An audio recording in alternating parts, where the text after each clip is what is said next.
বিসমিল্লাহির রহমানির রহিম। আসসালামু আলাইকুম। আজকের আয়োজনে থাকছে নদ নদী থেকে 30টি গুরুত্বপূর্ণ প্রশ্ন উত্তর। আপনারা পুরো আয়োজনটি মন দিয়ে দেখতে থাকুন। সুরমা এবং কুশিয়ারার মিলিত স্রোতকে কি বলা হয়? সুরমা এবং কুশিয়ারার মিলিত স্রোতকে বলা হয় কালনী। নদী ভাঙনের সর্বশান্ত জনগানকে বলা হয় শিকস্তি। বাংলাদেশ ও ভারতকে বিভক্তকারী নদীর নাম কি?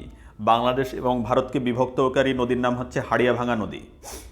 মেঘনা নদী পদ্মার সাথে মিলিত হয়েছে কোথায়? মেঘনা নদী পদ্মার সাথে মিলিত হয়েছে চাঁদপুরে।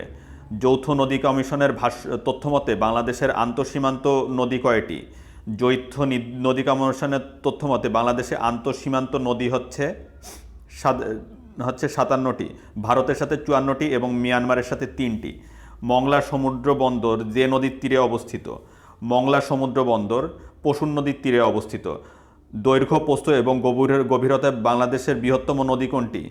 দৈর্ঘ্য, প্রস্থ এবং গভীরতায় বাংলাদেশের বৃহত্তম নদী হচ্ছে মেঘনা। পূর্ণভবা, নাগর এবং টাঙ্গন যে নদীর উপনদী? পূর্ণভবা, নাগর এবং টাঙ্গন হচ্ছে মহানন্দা নদীর উপনদী।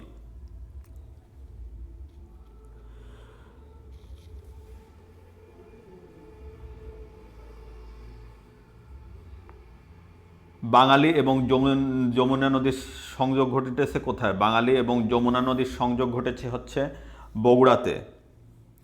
বাংলাদেশের নদীগুলোর মধ্যে সবচেয়ে দীর্ঘপথ অতিক্রম করেছে কোন নদী? বাংলাদেশের নদীগুলোর মধ্যে সবচেয়ে দীর্ঘপথ অতিক্রম করেছে হচ্ছে ব্রহ্মপুত্র। সিলেট যে নদীর তীরে অবস্থিত? সিলেট হচ্ছে সুরমা নদীর তীরে অবস্থিত। গঙ্গা, পদ্মা এবং যমুনা মিলিত হয়েছে কোথায়? গঙ্গা, পদ্মা এবং যমুনা মিলিত হয়েছে গোয়ালন্দে। ধলেশ্বরী নদীর শাখা নদী কোনগুলো? ধলেশ্বরী নদীর শাখা নদী হচ্ছে দৌলতদিয়া ও বুড়িগঙ্গা। বাংলাদেশে ঢোকার পর গঙ্গা নদী যমুনার সাথে মিলিত হয়েছে কোথায়? বাংলাদেশে ঢোকার পর গঙ্গা নদী যমুনার সাথে মিলিত হয়েছে হচ্ছে গোয়ালন্দে।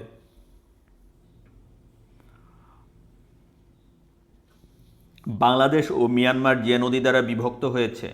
বাংলাদেশ এবং মিয়ানমার হচ্ছে নাফ নদী দ্বারা বিভক্ত হয়েছে। যমুনা নদী পতিত হয়েছে কোথায়? যমুনা নদী হচ্ছে পদ্মায় পতিত হয়েছে। ব্রহ্মপুত্র নদ হিমালয়ের যে শৃঙ্গ থেকে উৎপন্ন হয়েছে? ব্রহ্মপুত্র নদ কৈলাস শৃঙ্গের থেকে উৎপন্ন হয়েছে। কৈলাস শৃঙ্গের মানস সরোবর থেকে ব্রহ্মপুত্র নদ উৎপন্ন হয়েছে। বাকল্যান্ড বাঁধ যে নদীর তীরে অবস্থিত? বাকল্যান্ড বাঁধ হচ্ছে বুড়িগঙ্গা নদীর তীরে অবস্থিত। মহস্থানগড় যে নদীর তীরে অবস্থিত? মহস্থানগড় হচ্ছে করতোয়া নদীর তীরে অবস্থিত। পানগাঁও নৌ টার্মিনালের অবস্থান কোথায়? পানগাঁও নৌ টার্মিনালের অবস্থান হচ্ছে ঢাকার কেরানীগঞ্জে, বুড়িগঙ্গা নদীর তীরে। মেঘনা নদী কোথায় পতিত হয়েছে? মেঘনা নদী হচ্ছে বঙ্গোপসাগরে পতিত হয়েছে। আসামের লুসাই পাহাড়ে উৎপত্তি হয়েছে কোন নদী? আসামের লুসাই পাহাড়ে উৎপত্তি হয়েছে হচ্ছে কর্ণফুলী নদী। বাংলাদেশের প্রধান এবং বৃহত্তম নদীবন্দর কোনটি? বাংলাদেশের প্রধান এবং বৃহত্তম নদীবন্দর হচ্ছে নারায়ণগঞ্জ নদীবন্দর। বাংলাদেশের একমাত্র মৎস্য প্রজনন কেন্দ্র হালদা নদী। বাংলাদেশের একমাত্র প্রাকৃতিক মৎস্য প্রজনন কেন্দ্র কোনটি? বাংলাদেশের একমাত্র প্রাকৃতিক মৎস্য প্রজনন কেন্দ্র হচ্ছে হালদা নদী। আসামের সুরমা এবং কুশিয়ারা শাখা নদীর নাম হচ্ছে বরাক নদী। আবার পড়ছি প্রশ্নটি, আর আসামের সুরমা এবং কুশিয়ারা নদীর শাখা নদীর নাম কি? আসামের সুরমা এবং কুশিয়ারা নদীর শাখা নদীর নাম হচ্ছে বরাক নদী। পদ্মা নদীর অপর নাম কি? পদ্মা নদীর অপর নাম হলো কীর্তিনাশা। ঘোড়াশাল যে নদীর তীরে অবস্থিত? ঘোড়াশাল শীতলক্ষ্যা নদীর তীরে অবস্থিত। আরাকান পাহাড় থেকে উৎপন্ন হয়েছে কোন নদী? আরাকান পাহাড় থেকে উৎপন্ন হয়েছে সাঙ্গু নদী। কুমিল্লার দক্ষ বলা হয় কোন নদীকে? কুমিল্লার দক্ষ বলা হয় হচ্ছে গোমতী নদীকে। মিয়ানমার থেকে আগত অভিন্ন নদী তিনটি।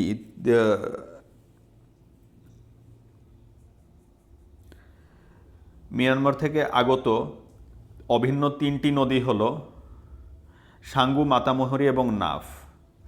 ভালো করে দেখুন, সাঙ্গু এবং মাতামুহুরি এবং নাফ হচ্ছে অভিন্ন তিনটি নদী।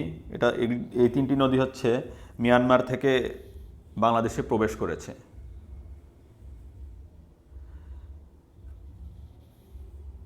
এখন দেখবো আমরা বাংলাদেশের বৃহত্তম, দীর্ঘতম এবং প্রশস্ততম নদী। বাংলাদেশের বৃহত্তম নদী হচ্ছে মেঘনা, দীর্ঘতম নদীও হচ্ছে মেঘনা, প্রশস্ততম নদী হচ্ছে মেঘনা। খরস্রোতা নদী, বাংলাদেশের সবচেয়ে খরস্রোতা নদী হচ্ছে কর্ণফুলী নদী। দীর্ঘতম নদ হচ্ছে পুরাতন ব্রহ্মপুত্র নদ। সবচেয়ে নাব্য নদী হচ্ছে পদ্মা নদী।